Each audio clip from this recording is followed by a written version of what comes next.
Alright guys, what is going on? Take a look at my beautiful catfish. Two big red-tailed catfish. They are getting pretty big. And every day I kind of do the same thing. I cut some fish and then bring the plate of fish over here and I'm like, oh, I don't have enough fish. I need twice as much fish. It is unbelievable how much these guys are eating and how fast they're growing. Look at how big they are. Crazy, crazy. All right, so this is week 48. 48 weeks since I bought them as tiny little baby tadpoles. And they are getting really big. Really super big. And I'm going to start with some hand feeding. Look at how much fish is here. That's a ton of fish. Unbelievable. And if you're wondering what knife I use, this is the CRKT, I think it's Columbia River Knife and Tool. It's the M1614, which is my favorite knife. The only problem with this knife is it's a fraction of an inch larger than what's legal to carry here in Colorado, unless you're carrying like a fishing knife. So I usually carry it as my fishing knife.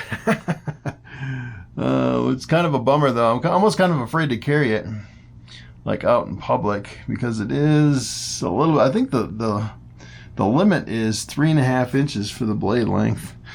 But I actually have a link to that knife below this video, so you can actually go over there and check it out. I think they're under $100, so not too bad for a knife like that. That's like my 4th or 5th one. I had one, my very first one, I lost it. And I bought another one.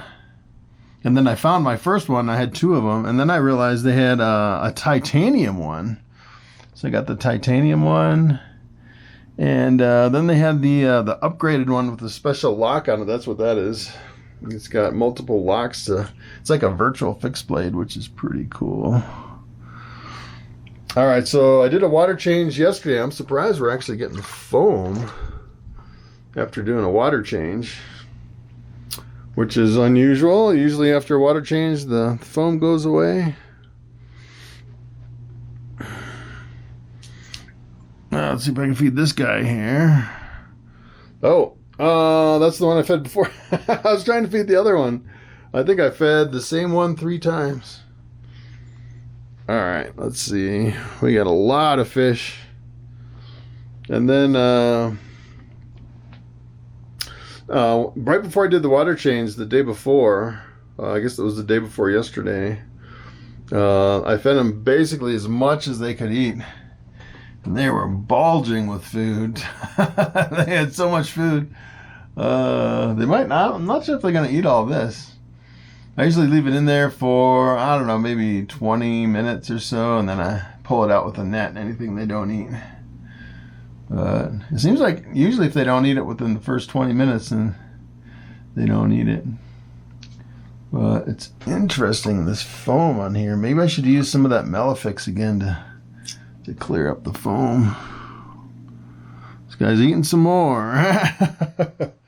Eating another one.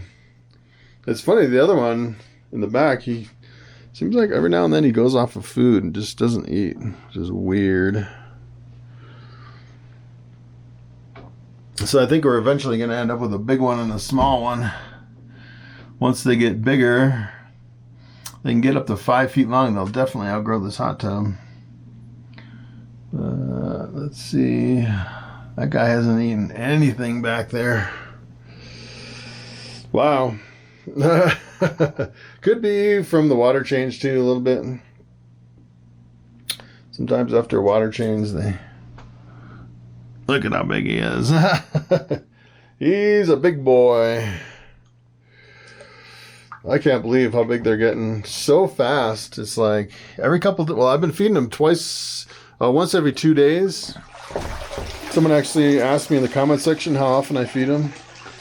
It's every other day. I was feeding them every day for a while, and it seemed like they wouldn't eat after a while, feeding them every single day. But every other day so far, they've been eating pretty much almost every time. At least that one fish has been eaten every time. The other one's kind of lazy a little bit. So yeah, there's already food kind of all over the place in here. So I'll give them the rest, and we'll see what they eat. Kind of throw it over in the corner. I'll give them just a few minutes, and then I'll clean it up with the net. All right, so I'm gonna finish up with some underwater video.